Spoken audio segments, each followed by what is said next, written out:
En la plataforma de YouTube fue publicado El corrido ya se fue, el cual trata sobre la supuesta muerte del líder del cártel Jalisco Nueva Generación, Nemesio Segura Cervantes, mejor conocido como el Mencho. The world of Mexican cartels is brutal as it is, but El Mencho is shockingly brutal, even for his lord counterparts. As the leader of the Jalisco New Generation Cartel, El Mencho has orchestrated a reign of terror that has spanned over 15 years, leaving a trail of violence, corruption, and human suffering in its wake. Today, though, rumors of El Mencho's demise have once again surfaced, sparked by an unlikely source, a Narcocorrido, or ballad, that has set the internet on fire with speculation. The rumor isn't new, but the song is, and the discussion doesn't seem to die down. So let's find out if Mencho really is dead, and what this could mean for his blood empire, the CJNG. On December 8, 2023, a corrido titled Ya se fue, He's Gone, was uploaded to YouTube on the W Records channel. Penned by Jose Manuel Rodriguez and performed by Ricardo Lobo, the song has amassed nearly 38,000 views, becoming a viral sensation that has reignited discussions about El Mencho's fate. En la plataforma de YouTube fue publicado El corrido ya se fue, el cual trata sobre la supuesta muerte del líder del cártel Jalisco Nueva Generación, Nemesio Segura Cervantes, mejor conocido como el Mencho. La canción fue publicada en el canal WR Records el pasado 8 de diciembre, la cual fue escrita por José Manuel Rodriguez e interpretada por Ricardo Lobo, que hasta el momento registra cerca de 38,000 visitas. The lyrics paint a vivid picture of a fallen kingpin. He's gone now. His absence is strongly felt, for the head has fallen, death came for him. While he lived, they could never touch him. Dead, he can no longer be. When he walked the earth in armored vehicles with machine guns, they could do nothing. These are big words. Why would an artist lie about this? Plus, El Mencho has been known to throw death threats left and right when he feels he is being wronged or put in a bad light by celebrities. In 2017, he sent his men to unalive the pirate of Culiacan, a poor 17-year-old boy who dared curse him in one of his TikToks. And last year, he painted Tijuana with death threats to the popular rapper Peso Pluma. Mencho was upset that, although Peso Pluma comes from Jalisco state like him, he is paying tributes to El Chapo in his lyrics.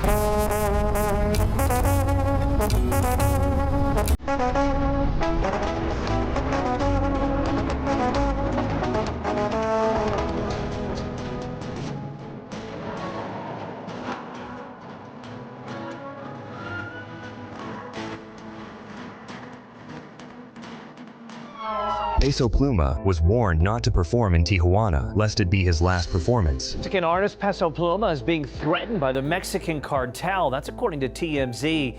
Pluma is on tour and planning to go to Tijuana in October, but TMZ says the Mexican cartel there is leaving death threats for the singer all over the city. Multiple banners found saying, quote, "This goes to Peso Pluma. Refrain from presenting yourself on October 14th because it will be your last show due to your disrespect and loose tongue," end quote. Indeed, Pluma canceled the rest of his tour in the autumn of 2023. A few months later, this Narcocorrido surfaced. Now, it's crucial to remember that Narcocorridos often blend fact with fiction, creating mythologies around cartel figures that may or may not reflect reality. However, one can only wonder if these musicians knew how seriously Mencho and his people took lyrics. Why would they lie about Mencho's demise? Wouldn't they be scared for their lives? As you can imagine, the Narcocorrido has since fueled intense speculation about whether El Mencho has indeed met his end.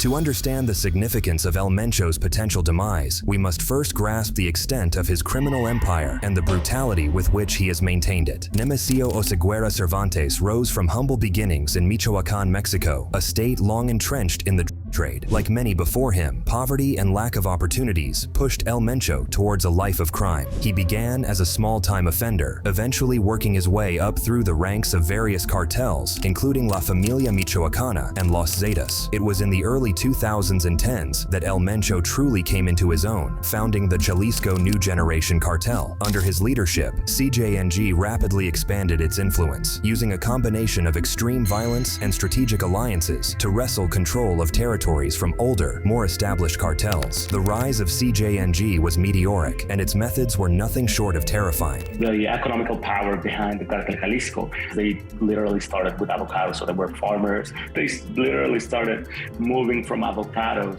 to chemical precursors to make It's like methamphetamine.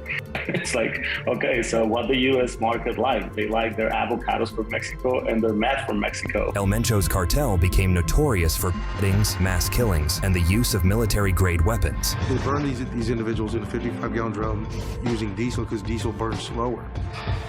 They've had people's heads off, thrown into a disco. They didn't just target rival gangs. Government officials, police officers, and innocent civilians all fell victim to CJNG's reign of terror. The cartel's methods were designed not just to eliminate opposition, but to instill a paralyzing fear in anyone who might consider standing against them. And all that violence is only to have leverage in the negotiations with the government, with politicians, right?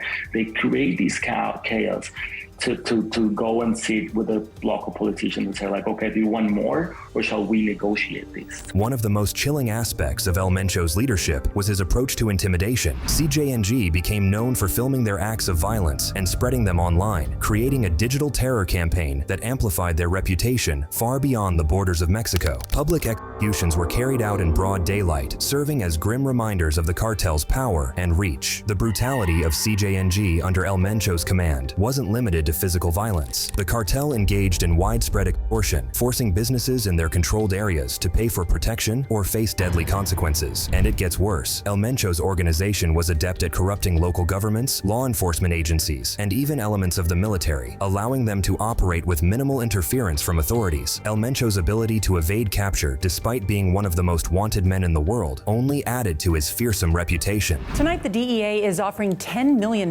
for information leading to the arrest of the Mexican drug kingpin known as El Mencho.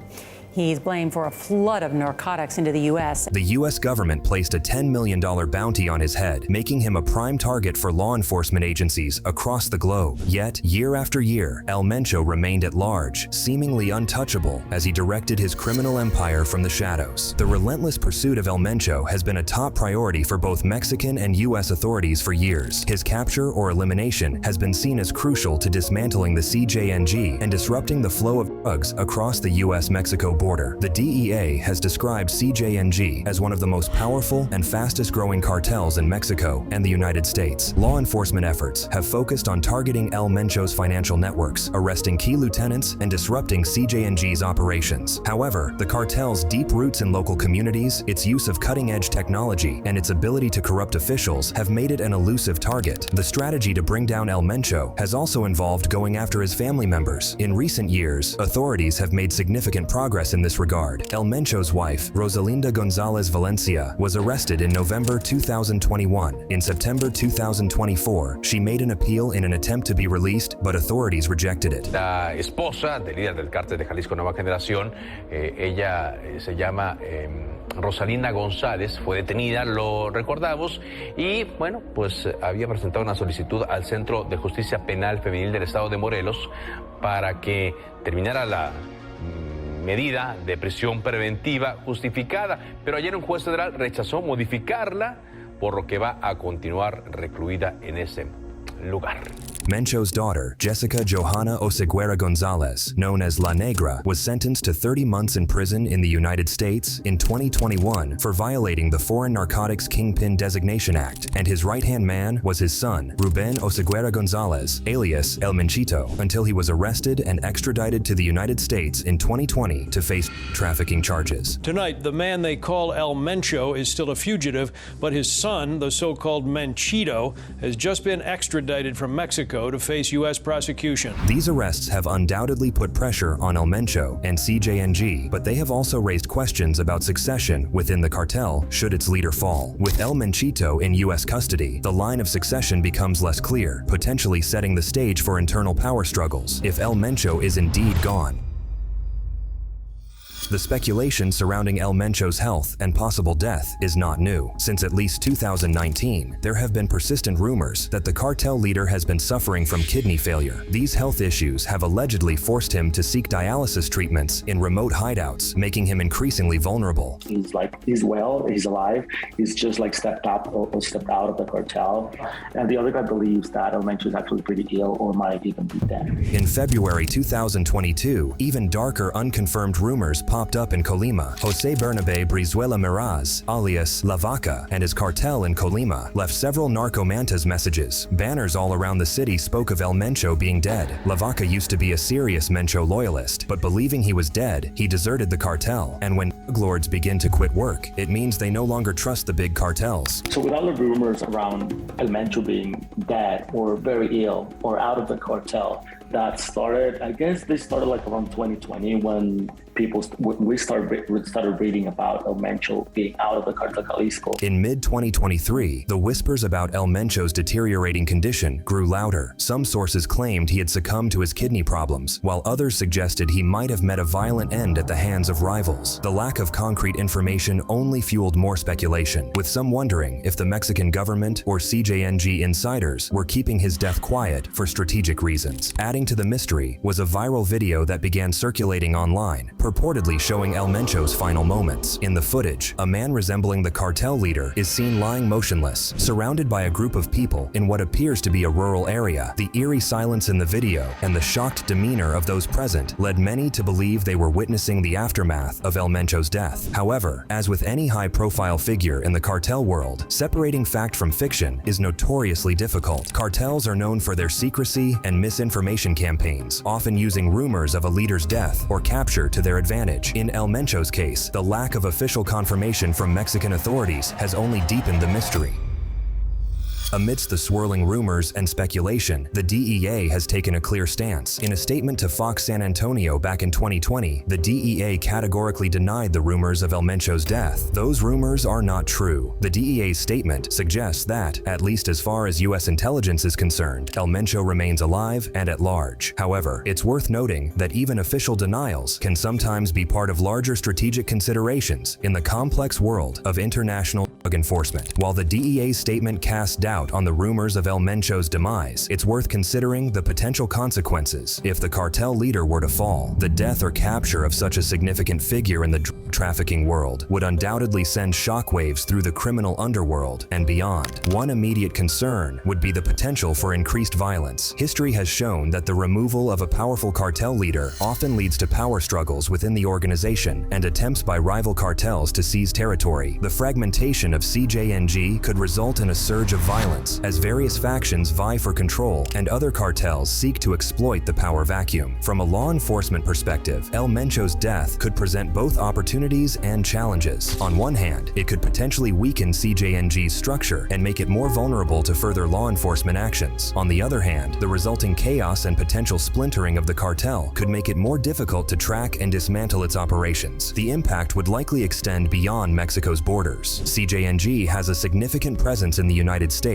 and connections to criminal networks worldwide. Any major disruption to its leadership could have far-reaching effects on drug trafficking routes and distribution networks across the globe. But the truth is, we don't know the DEA's stance today. Their statement is already 4 years old, and many things have happened in the meantime. With the Narcocorrido being less than a year old, perhaps there is truth to the rumor. Perhaps the DEA is just preparing for that power vacuum war from the shadows.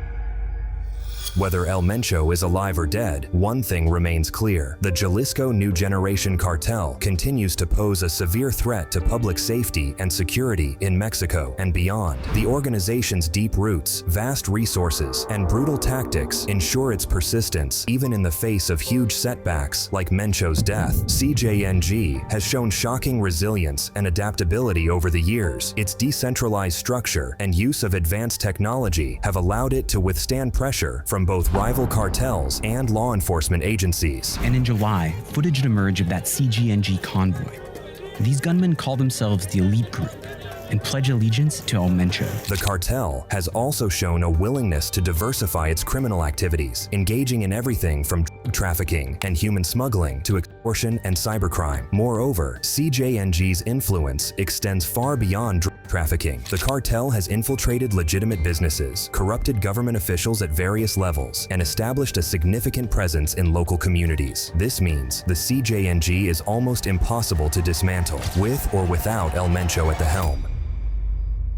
The fight against CJNG and other powerful cartels in Mexico remains an uphill battle. While the arrests of El Mencho's family members and key lieutenants have undoubtedly put pressure on the organization, much work remains to be done to truly dismantle this criminal empire. Efforts to combat CJNG must address not only the immediate threat of violence, but also the underlying social and economic factors that allow cartels to thrive. This includes tackling corruption, improving economic opportunities in vulnerable communities, and strengthening international cooperation in law enforcement efforts. The potential end of El Mencho, whether through arrest, illness, or rival action, would mark a significant milestone in the fight against CJNG. However, it would not necessarily spell the end of the organization or the broader challenges posed by drug trafficking and organized crime in Mexico. Starting in October, Mexico will have a new president, Claudia Sheinbaum, and many people believe she will bring a new kind of peace, fighting cartels with greater courage than her predecessors.